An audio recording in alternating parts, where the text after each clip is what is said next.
Mari dengar, wahai kawan, hikayat lama berwajah baru, penuh nasihat dan teladan. Inilah pada zaman dahulu, sedap dan manis gula melaka, enak dimakan bersama sagu. Hikayat lama, harta pusaka, turun-temurun hingga ke anak cucu.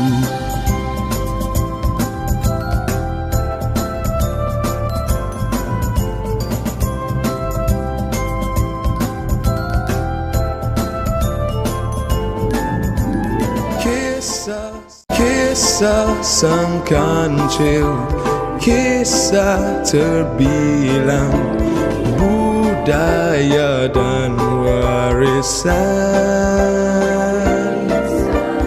Ingat dan baca, simpan dan sayang untuk masa depan. Kancil mengalahkan harimau. Pada suatu hari yang indah, Kancil hendak pergi mencari air untuk minum. Di perjalanan, Kancil sambil melihat pemandangan kanan dan kirinya. Tidak lama kemudian, saat dalam perjalanan, Kancil melihat sungai yang begitu indah.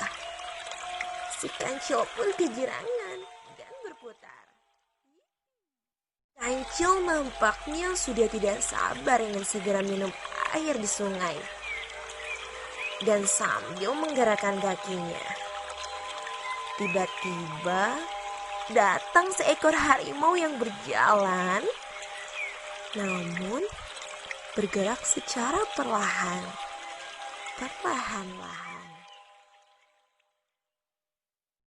Setelah harimau tiba menghampiri Kancil yang akan minum di air sungai itu, Kancil pun kaget dan menggerakkan kakinya sebagai isyarat agar harimau itu tidak mendekatinya.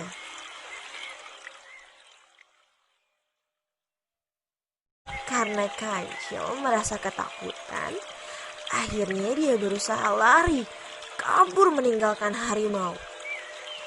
Kancil berlompat melewati bebatuan yang ada di sungai. Harimau pun berusaha mengejar Kancil melewati bebatuan sungai, menolehkan pandangan ke kiri dan ke kanan, mencari si Kancil, dan akhirnya harimau bisa menghampiri si Kancil. Dan harimau berusaha meyakinkan Kancil bahwa harimau berniat baik, ingin berteman dengannya, dan tidak berniat memangsa Kancil. Mendengar bujukan manis sang harimau, si Kancil pun akhirnya menghentikan larinya sambil terengah-engah. Akan tetapi, sang harimau mengingkari janjinya. Ia membohongi si Kancil. Harimau berusaha mendekati Kancil untuk menangkapnya. Dan si Kancil pun terperangkap. Jebakan sang harimau, dan si Kancil menyadari bahwa dia tertipu oleh harimau. Namun, karena si Kancil tergolong binatang yang cerdik, ia pun segera mencari akal untuk meloloskan diri dari maut.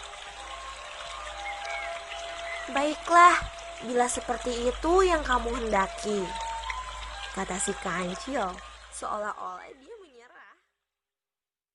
Si Kancil pun sambil berpikir dan mencari strategi agar bisa terlepas dari perangkap itu.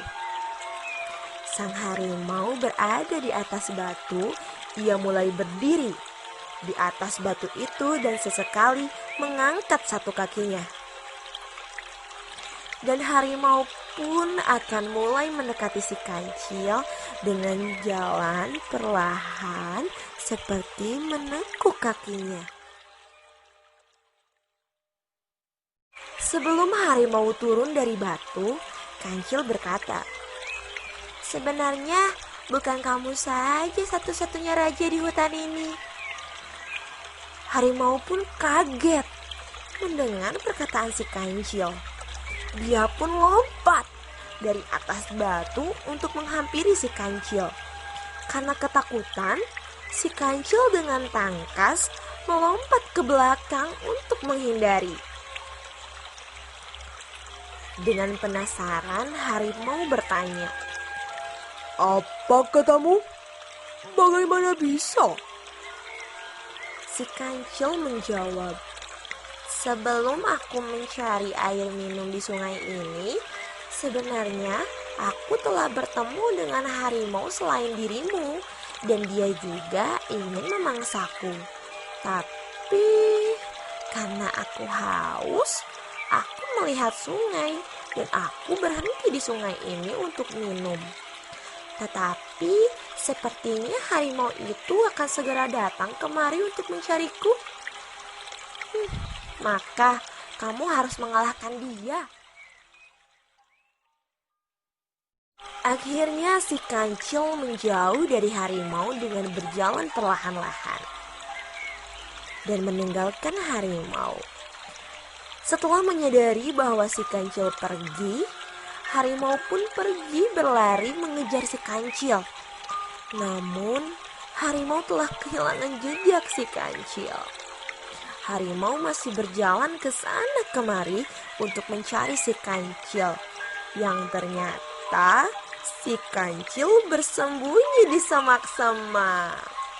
Harimau pun tidak bisa menemukan si Kancil. Dan akhirnya harimau pun pergi menjauh dari tempat si Kancil bersembunyi.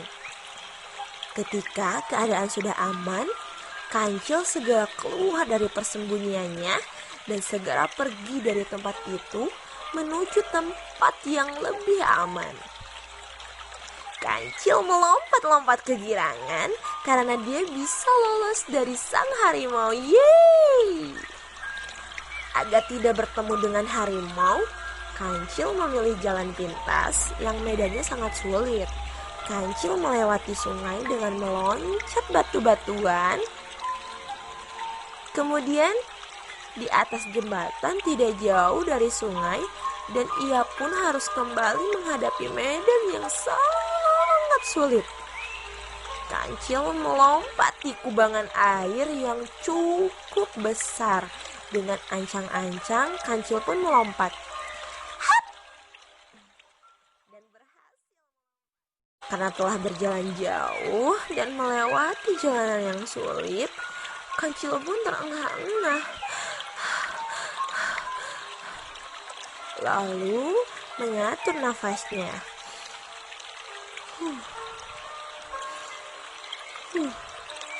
Dan melemaskan kakinya.